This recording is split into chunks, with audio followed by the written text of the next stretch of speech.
Hi, this is Carl with another SOP video for managed service providers.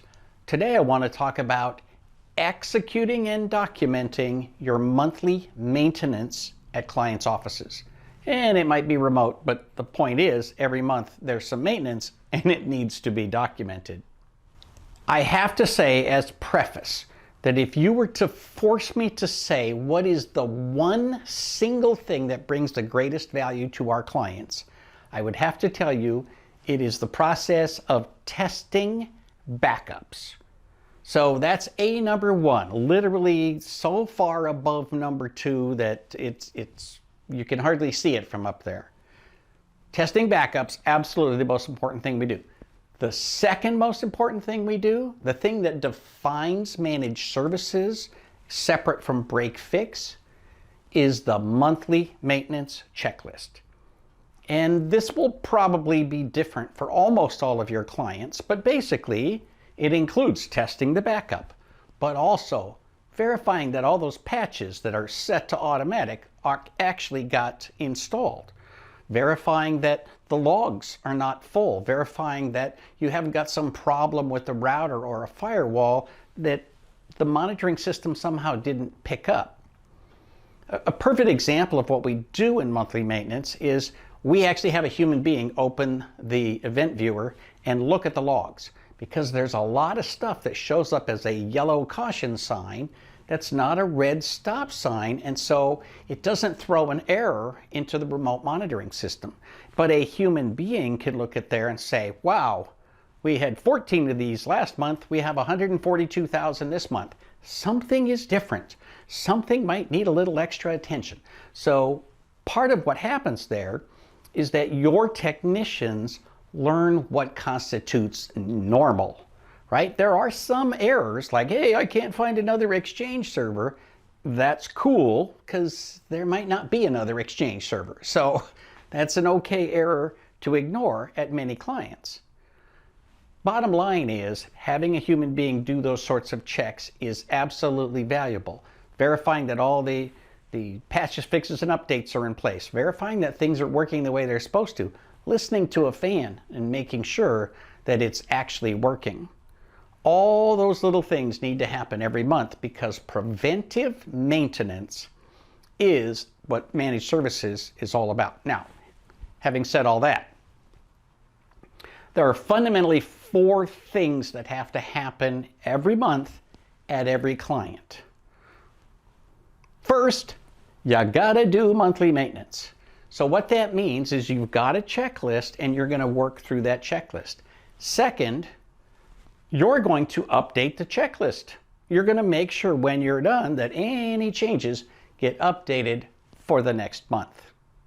Third, you're gonna publish that checklist someplace so that the next technician can find it.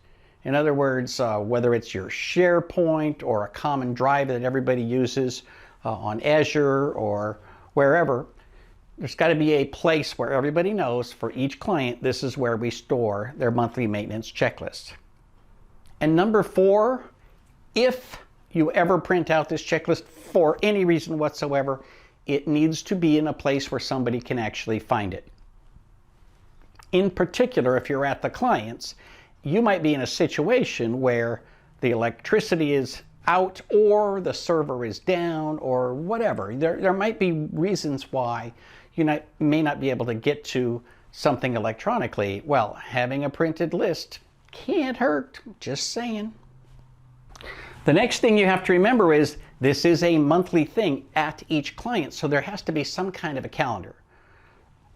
Clients don't like it if you show up the last week of one month and the first week of the next month, especially if you're charging them for that visit. They're like, wait, no, right? So it needs to be roughly a month apart. And if it's 3 weeks apart, that's not a big deal. But it can't be, one week and one the next and call it monthly maintenance. That clients don't like that so much.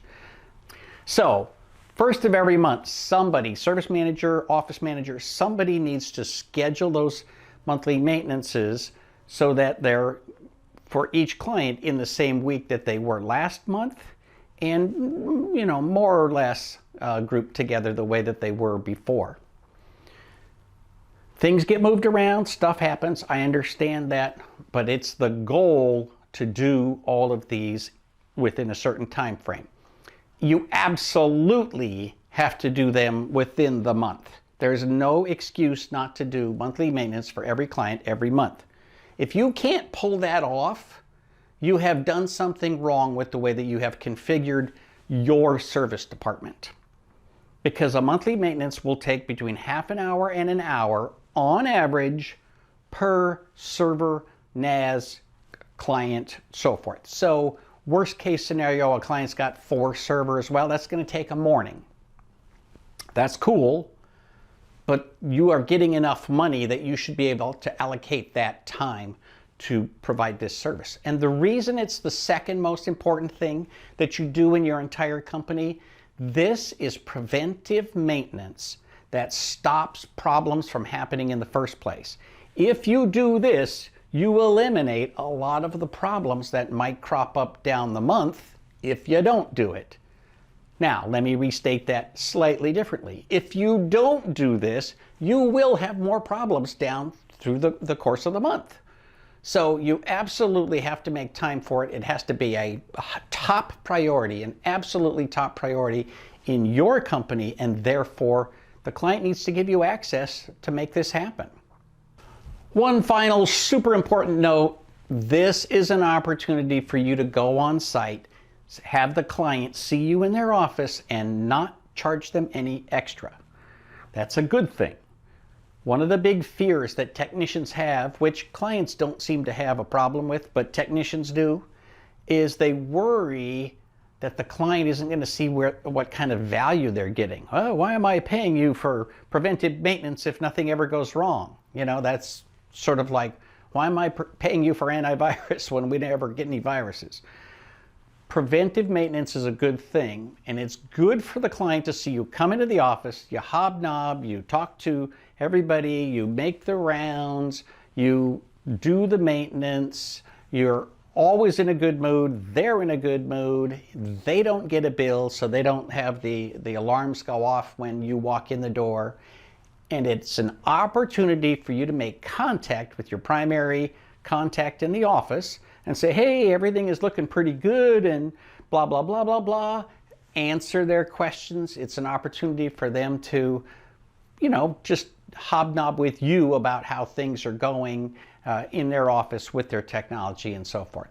That human touch is invaluable. It's maybe the third most important thing you do as a managed service provider. For Small Biz Thoughts, this is Carl Palachuk, wishing you the best of luck in your managed service business.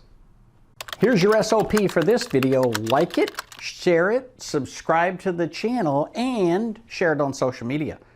And if you haven't visited sopforsmb.com, now's a great time to do that as well.